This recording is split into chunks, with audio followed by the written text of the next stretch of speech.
Jour 5 de notre progression dans la méthode Zentangle. Tu commences à connaître nos petits rituels.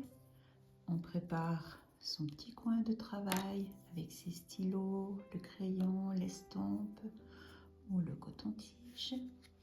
Et soit tu travailles sur des petits carrés de 5 sur 5 que tu as découpés dans le papier de ton choix, ou alors tu travailles sur ce document que tu pourras trouver en PDF.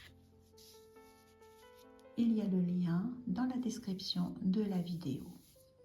Aujourd'hui, c'est parti pour un autre motif de la compagnie Zentangle. Il s'agit du motif printemps. Tu connais le rituel, bientôt je ne les mentionnerai plus. Nous sommes à la première étape, la gratitude pour ce moment que nous pouvons nous offrir. On relaxe ses épaules, on respire tranquillement. C'est un petit moment pour nous et nous allons l'apprécier. Nos 4 points dans les coins. Connexion des 4 points.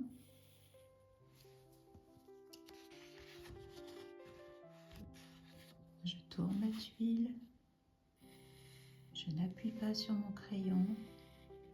Cette bordure, elle est là pour me donner mon espace de travail et pas plus. Comme d'habitude, on passe le point sur la ficelle puisque nous allons travailler sur toute cette surface. Alors, printemps, qu'est-ce que c'est? C'est un petit escargot.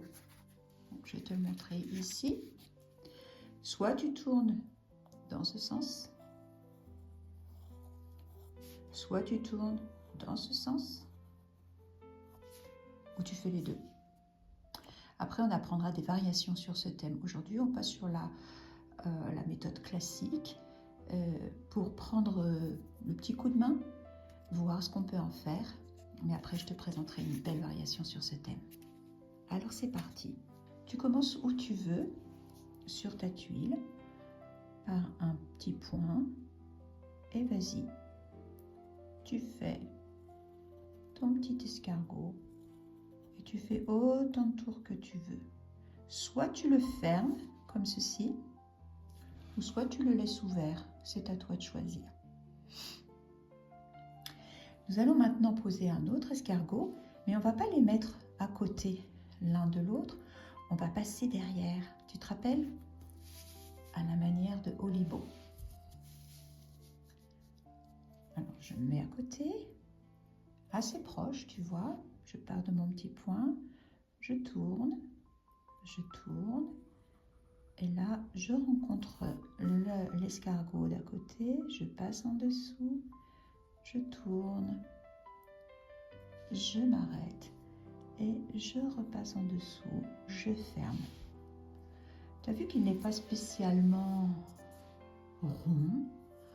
Je ne me tracasse pas pour la forme qu'il prend, c'est le trait qui est posé ici. Je reprends un peu plus haut, petit point, je tourne,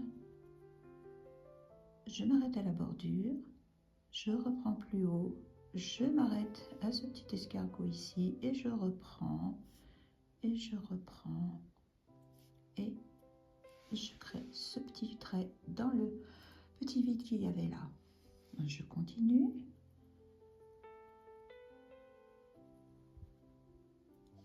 Je m'arrête, je reprends, je m'arrête à la bordure, je reprends et je m'arrête à la bordure et je fais ce petit coin là et ce petit coin là.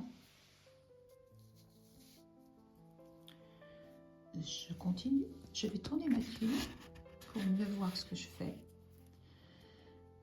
Je respire, je n'oublie pas, je me détends, je ne crispe pas sur mon stylo.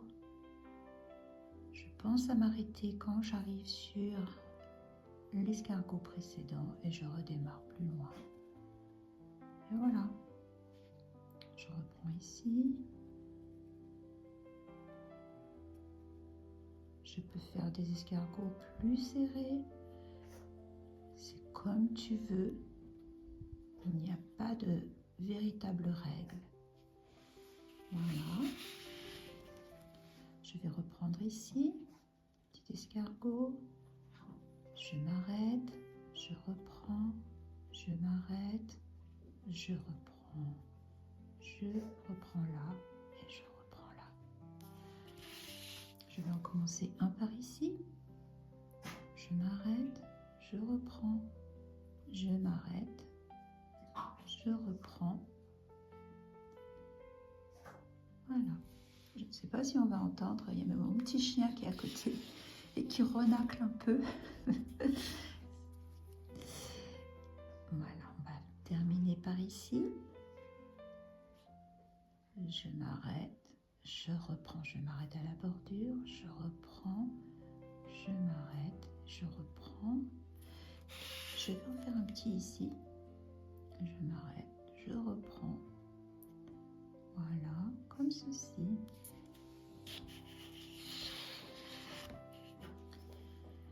Je vais en faire un petit ici.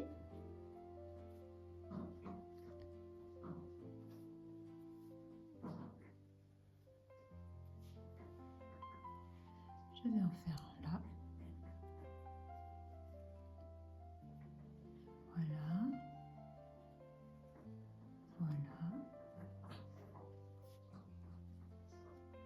Et voilà, tout mon espace est rempli de ce motif qui s'appelle Printemps. Alors, je vais te confier quand même que moi, la première fois que j'ai dessiné ce motif-là, bah franchement, j'étais pas inspirée. Pas du tout, et puis je ne voyais pas trop bien l'utilisation que j'en ferais. Et en fait, c'est une mine d'or, parce qu'on peut le transformer de différentes façons. Je peux t'en parler un petit peu dès maintenant, ça va démystifier le truc, tu vois. Mais déjà, on peut le faire en tremblotant,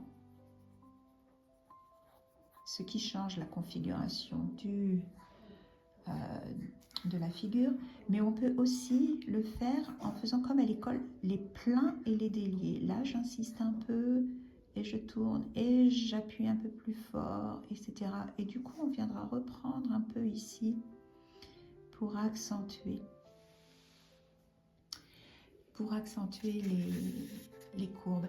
Et c'est ce que je te propose de faire maintenant. On va reprendre chaque petit escargot et on va essayer dans les descentes d'accentuer le trait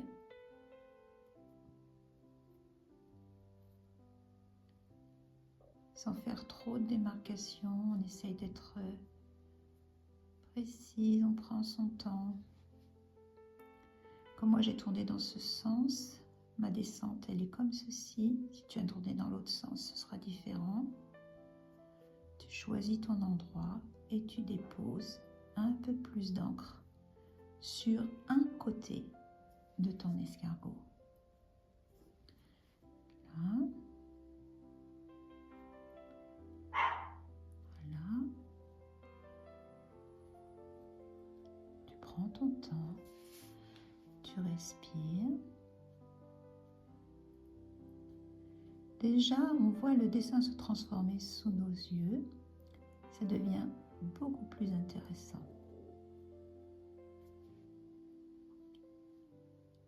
Là.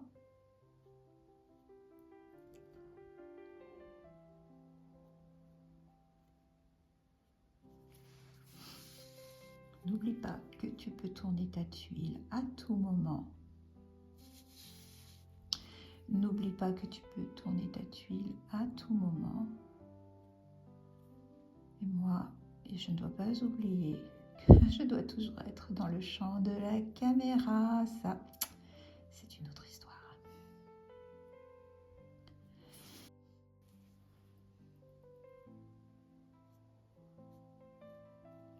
Voilà.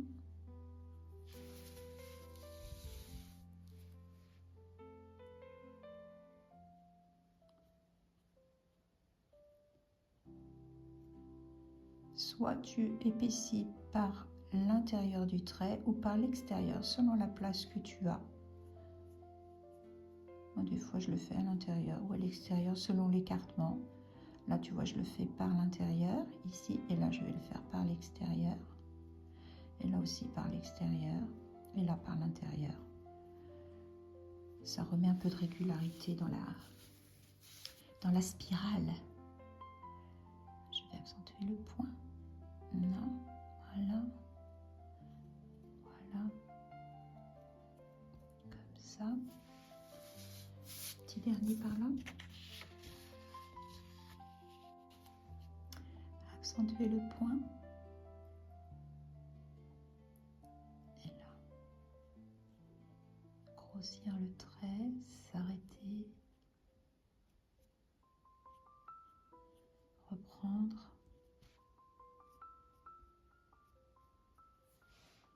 Et encore ici, même s'il est coupé, ça apporte quand même une autre dimension. Pareil ici, accentuer le point. Et voilà. Je pense que là, on a tout. Tu vois déjà la différence dans l'apparence de cet angle. Après cette étape 5, donc nous passons maintenant à l'ombrage. Tu te souviens de la consigne, on tient notre crayon le plus parallèle possible avec la feuille. On dépose son ombre, la pointe vers la bordure.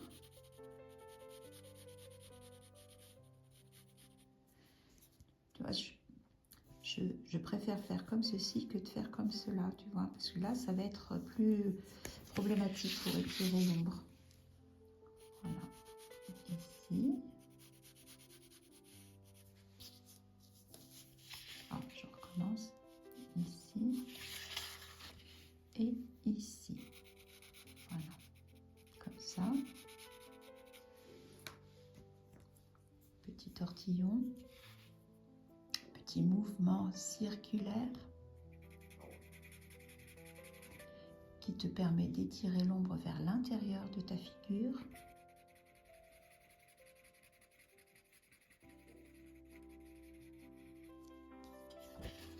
Tourne la tuile.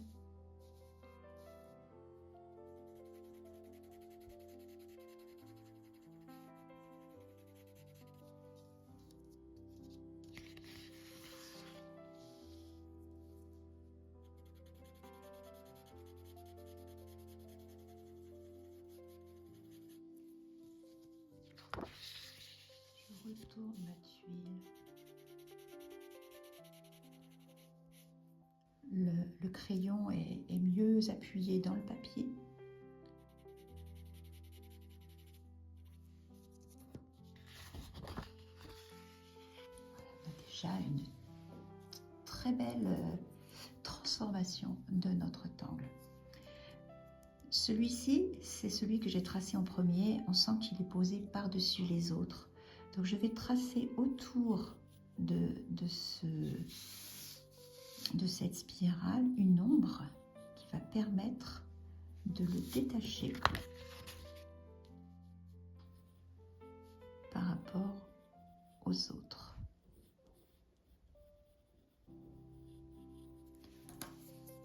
Estompe. C'est toujours pareil.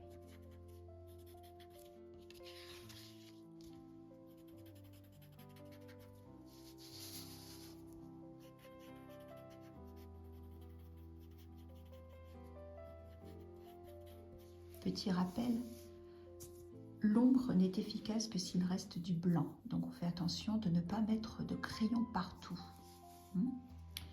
Là, celui-ci passe par-dessus. Donc on va aussi mettre un peu de crayon. On n'insiste pas trop parce qu'on a déjà pas mal de graphite sur la pointe de notre estompe. Ça nous permettra de continuer les ombrages. Voilà. Je vais passer ici puisqu'il passe par-dessus. Là, elle passe par-dessus. Et tu vois, je fais bien attention de laisser les pointes de lumière qui restent là. Sinon, l'ombrage ne servira à rien. Ici, ça passe par-dessus.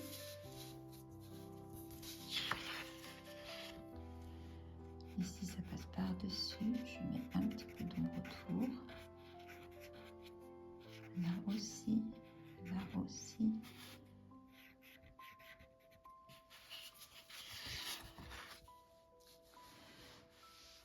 Nous avons dessiné printemps. Tu en penses quoi? Maintenant que notre ombrage est terminé, nous apposons notre job ou signature ici.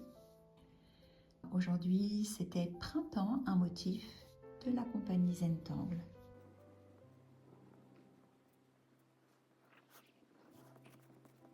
Appréciation encore une fois pour notre travail.